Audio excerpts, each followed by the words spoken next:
they gifted me this beautiful collection of Brothers Grimm fairy tales. Gorgeous hardcover, kind of, it's just great to touch, you know, it's beautiful. And my youngest has gotten really into it now. He saw it and was like, what's this? It looks like a spell book. And I was like, it's full of fairy tales. So we've been reading it at night.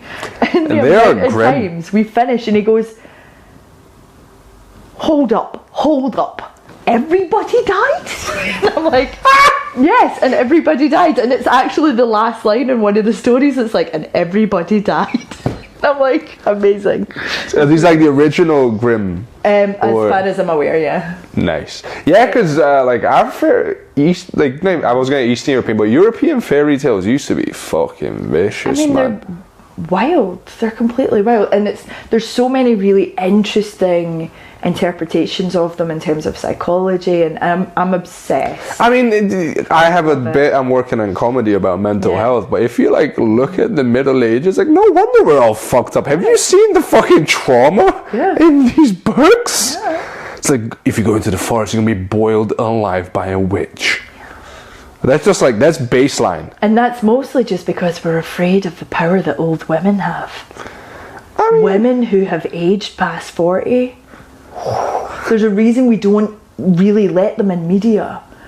It's because they don't give a fuck. Society can't control women over 40, and that's fucking terrifying.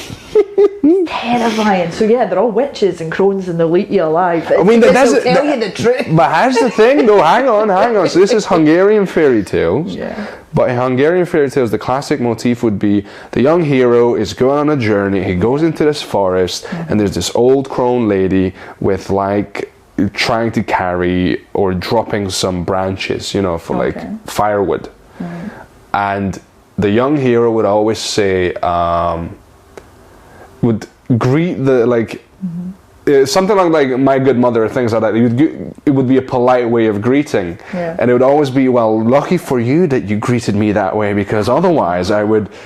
So it was teaching respect to, like, you know, you don't know what somebody of age has been through. There's always nice little moral nuggets in things, which I think is nice. I'm saying always, sometimes there really isn't. Sometimes it's just fucked up. Yeah.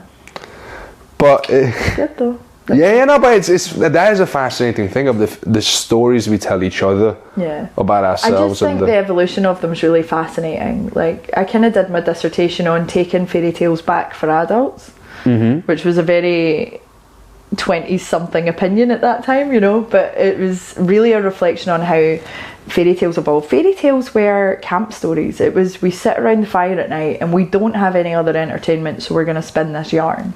Yeah, you know some of them are horror ones, some of them are... you know, they're all over the place. And so that's kind of how it started, and so a lot of them were really dark because the kids were asleep. It was adults around the campfire. But then, of course, we had this weird...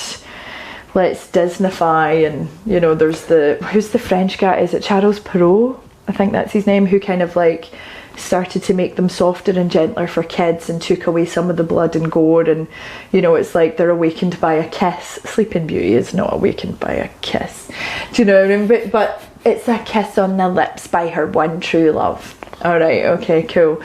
But even then, if you look at how these stories were tamed down for children, they're tamed down for children with a very specific societal agenda, which is females as property. Because at the time that these have been written, they're you know, they're sold essentially by their fathers to their husbands. And in the Bible, there's like, if you want to go way back, that's how much you'd have to pay for. I mean? So it's all this thing, and there was, I can't remember who it was, but there was this fascinating article that spoke about how the concept of monogamy and true love and romance and all, soulmates and all this was created during a political shift in the way marriage was looked at, because it was another way of making sure that women would stay married to their one man and not go off and do this thing that we all started to do in the 80s, which was get divorced.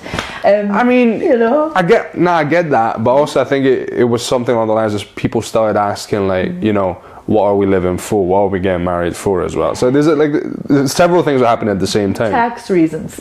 Yeah, no, because like, you know, the classic tale of all the nobility getting married for political purposes. Yeah. You know, that was the thing. And then people would get married to sort of financially improve the situation, I can't or even lie. keep the financial situation the The same. reason I got married was so that my ex-husband now would have equal rights over his kids if anything went Pete Tong between us. Not that I was catastrophizing and having some psychic awareness that we weren't going to make it, but at the time in Scottish law, if you were not married and you had kids, the father had no rights to his kids. Like the woman had all of the rights legally, And all of men the would have to fight responsibilities. for it. Yeah, let's not forget that.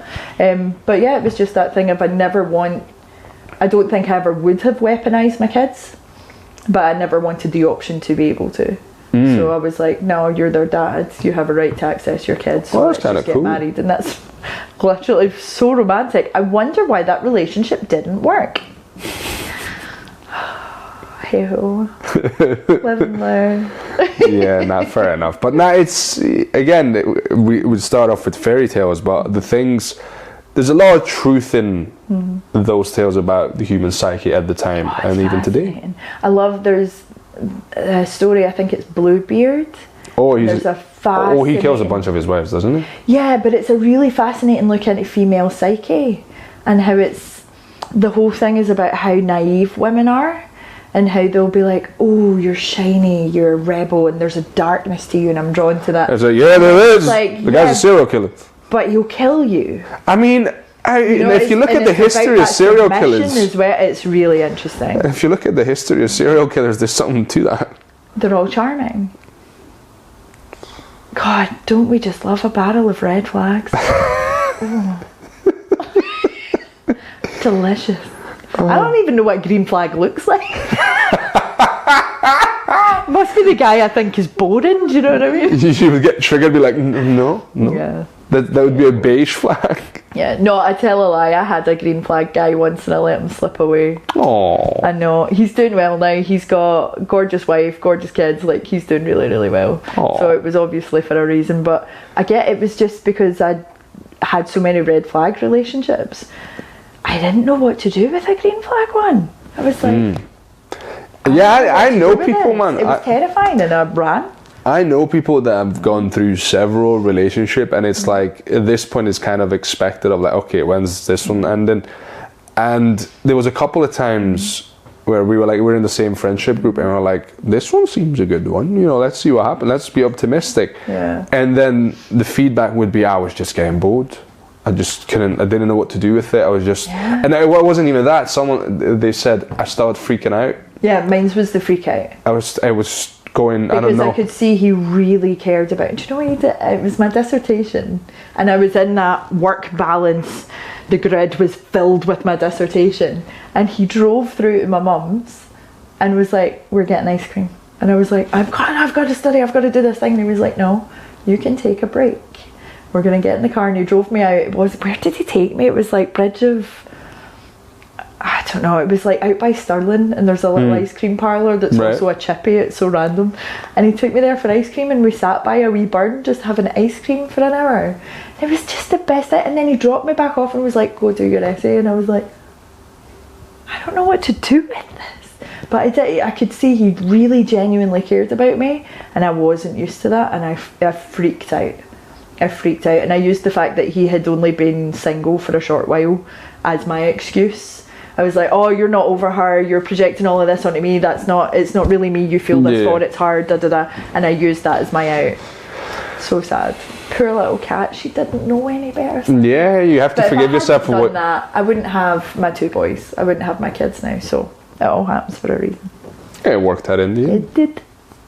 And they all died. And they all died. And do you know what though, Silas? We all will. Spoilers. Spoilers, we will all die. This will be on YouTube after I'm gone. It's going to be in a dump one day, or someone else will be sitting on it. They'll buy it out of a wee thrift shop, and nobody will remember us or care about this. But everything we did will live on through eternity.